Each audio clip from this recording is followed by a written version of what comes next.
दोस्तों, आपके दीपक में भी फूल निकलता होगा या आप पूजा करते हैं, आपके दीपक में भी फूल निकलता है, तो इसका क्या संकेत माना जाता है और क्यों फूल निकलता है? और बहुत सारी आकृतियों का फूल निकलता है, कभी दिल जैसा आकृति दिखता हो या कभी ओम जैसा आकृति दिखता हो या कभी आपको त्रिशूल जैसी भी आकृति दिखती है या कभी तलवार की तरह भी आकृति दीपक में आपको देखने को मिलती है, कमल की तरह भी आपको आकृति देखने को मिलती है, पेड़ जैसी भी आकृति आपको देखने को मिलती है। तो आँखों की तरह जैसे 3 उसमें आँखें बने हो या 2 आँखें बने हो, ऐसी आकृति दिख रही हो, डमरू बने हुए भी आकृतियाँ दिखती है दीपक में। तो ये सारे संकेत क्यों दिखते हैं, क्यों ऐसा क्यों होता है? तो दोस्तों, पूरी बातों को जानने के लिए आप लोग वीडियो में अंत तक बने रहिएगा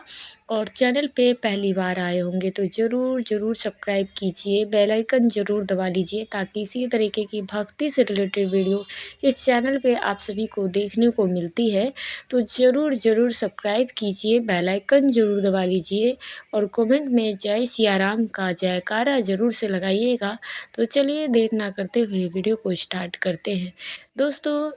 ऐसा क्यों होता है जब भी हम पूजा करते हैं, पाठ करते हैं, तो ऐसी आकृतियाँ क्यों देखने को मिलती है?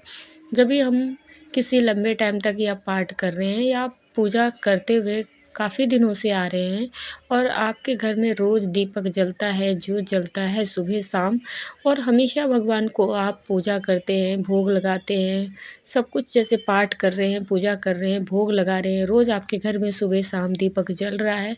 तो इस तरीके से माना जाता है कि एक शक्ति एक एक पॉजिटिव ऊर्जा या पॉजिटिव चीज़ें हमारे घर में निवास होने लग जाती है और एक अलग सा वातावरण घर का होता है, पॉजिटिव जैसा होता है। और जब भी हम पूजा करते हैं ना लंबे टाइम तक और हम करते हैं, हमारे घर में हमेशा होती है, तो इससे क्या होता है कि हमारे घर में पॉजिटिव ऊर्जा का निवास होने लग जाता है और भगवान अगर आपको आशीर्वाद जो देते हैं ना, तो एक दीपक में फूल जो निकलता है उस रूप से आपको आशीर्वाद देते हैं। ऐसे माना जाता है कि अगर दीपक में फूल अगर आपको निकल रहा है, अलग-अलग जैसी आकृति का निकल रहा है, दिल जैसा अगर आपके दीपक में फूल निकलता है, तो ये माना जाता है कि भगवान आपसे बहुत ज़्यादा प्रसन्न हैं और दिल जैसा अगर वो निकलता है तो आशीर्वाद देते हैं और आपसे बहुत खुश होते हैं आपकी भक्ति से। इस तरीके का अगर आपके दीपक में फूल निकल रहा हो तो। दूसरा, जैसे कि अगर आप भोलेनाथ के आप भक्त हैं और भोलेनाथ की भक्ति कर रहे हैं, उनकी आराधना और उनकी आप कर रहे हैं या कोई पाठ कर रहे हैं या पूजा ही कर रहे हैं आप, तो अगर आपको उनके दीपक में डमरू जैसे आकृतियाँ दिखती हो या आँख की तरह आकृतियाँ दिखती हो, तो इससे माना जाता है या त्रिशूल की तरह आकृति दिखती हो या तलवार की तरह आकृति दिखती हो, इससे माना जाता है कि आपके ऊपर माता देवी यानी कि माँ दुर्गा की भी कृपा होती है और माता पार्वती की भी कृपा होती है और बाबा भोलेनाथ की भी कृपा आपको देखने को मिलती है अगर इस तरीके की आकृति उनके दीपक में आपको देखने को मिलता है तो। दोस्तों, अगली जो आकृति है जैसे कि कमल का फूल, यानी कि कमल का जब फूल, कई बार आप माता लक्ष्मी की आराधना करते हैं, पूजा करते हैं और माता लक्ष्मी के आगे आप जो भी दीपक रखते हैं उसमें कमल की तरह अगर आपको आकृति देखने को मिलती है, आँख की तरह आकृति देखने को मिलती है, चक्र की तरह बन जाती है, तो इससे माना जाता है कि माता लक्ष्मी आपसे बहुत प्रसन्न हैं और उनकी कृपा आपके ऊपर हुई है और हरि विष्णु नारायण की भी कृपा हुई है। जब आपके दीपक में एक चक्र की तरह आपको देखने को आकृति मिलती है तो ये समझिए कि हरि विष्णु नारायण की आपके ऊपर कृपा हुई है, तो इस तरीके की आकृति देखने को मिलती है। अगर ऐसा हो रहा हो तो समझिए कि लक्ष्मी नारायण की कृपा आपके ऊपर है। अगली जो आकृति अगर आपको देखने को मिलती है, जैसे आप भगवान राम की पूजा कर रहे हैं और अगर हनुमान जी की भी पूजा कर रहे हैं और वहाँ पे आपने दीपक जलाया है और आप पाठ करते हैं, रामायण का पाठ करते हैं या फिर आप सुंदरकांड का पाठ करते हैं या हनुमान चालीसा का पाठ कर रहे हैं और काफ़ी दिनों से आप उनके आगे दीपक जलाते हैं, प्रभु श्री राम जी के आगे और हनुमान जी के आगे, तो इससे अगर उसमें एक दिल के तरह जो आकृति दिखती है ना, इससे ये माना जाता है कि आपके ऊपर प्रभु श्री राम जी की और हनुमान जी की कृपा हुई है। तो ये आकृति आपको देखने को मिलती है आपकी भक्ति से, आपकी निष्ठा से, आपके भाव से।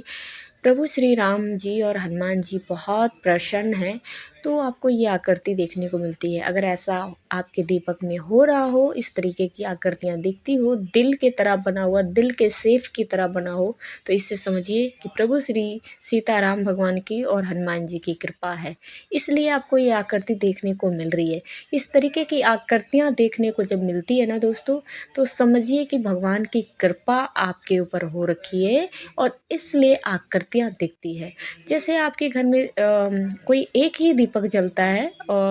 मंदिर में, आपके घर के मंदिर में, और अलग अलग प्रतिदिन आकृतियाँ दिखती हो आपको, अलग अलग तरीके की आकृतियाँ दिखती हो, कभी त्रिशूल जैसे दिख रही हो, कभी तलवार की तरह आकृतियाँ दिख रही हो, कभी डमरू की तरह आकृतियाँ दिख रही हो, कभी दिल की तरह आकृतियाँ दिख रही हो, कभी चक्र की तरह आकृतियाँ दिख रही हो, कभी कमल के फूल की तरह बना हुआ आकृतियाँ दिख रही हो। ये सारी आकृतियाँ दिखने के पता चलता है कि आपके ऊपर दैविक कृपा है, भगवान की कृपा है आपके ऊपर, तभी ये सारी आकृतियाँ आपको देखने को मिलती है। तो दोस्तों, अगर आपकी इस तरीके का दिख रहा है तो समझिए उनकी कृपा है, या कोई दुख परेशानी आने वाली हो, उस आकृतियों को निकलने से ये होता है आपको आशीर्वाद देते हैं और कोई भी विपदा परेशानी आने से रोकते हैं। कई बार हमारे जीवन में बहुत बड़ी परेशानी आने वाली होती है, बहुत ज़्यादा विपदा आने वाली होती है, पर भगवान की ऐसी कृपा होती है ना कि वो आपको थोड़ा सा ही चोट या ठेस दे के चले जाते हैं और फिर उससे ज़्यादा आपको नुकसान नहीं देते हैं। कई बार हमारे जीवन में बहुत बड़ी चीज़ें आने वाली होती है, पर पूजा पाठ से इतना फ़र्क होता है कि हम पूजा पाठ करते हैं ना, तो उससे हमें बहुत राहत मिलती है। जब हम पूजा पाठ करते हैं तो बड़ी से बड़ी परेशानियाँ आपके जीवन से चला जाता है और आपको पता भी नहीं चलता है। बस थोड़ा सा एक चींटी की तरह आपको चोट सा एहसास होता है, इससे ज़्यादा नहीं। और जब आप पूजा नहीं करते वहीं पर, तो आपके जीवन में इतनी बड़ी परेशानी शायद आपको झेलना मुश्किल हो जाए। तो दोस्तों, पूजा पाठ से बहुत हमारे जीवन पे बहुत फ़र्क पड़ता है। ये दोस्तों, ये वीडियो कैसी लगी आज आप सभी को, फूल की आकृतियाँ को बारे में मैंने बताया कि पूजा में अगर इस तरीके का निकलता है तो क्या संकेत है। तो दोस्तों, ज़रूर बताइएगा अगर ये वीडियो अगर अच्छी लगी हो। तो इसी तरीके की भक्ति से रिलेटेड वीडियो इस चैनल पे आप सभी को देखने को मिलती है, तो ज़रूर सब्सक्राइब कीजिएगा और वीडियो अगर अच्छी लगी हो तो लाइक ज़रूर कीजिएगा। चलिए, कोई और ऐसी वीडियो के साथ मिलते हैं, तब तक के लिए जय श्री सीताराम, धन्यवाद, हर हर महादेव।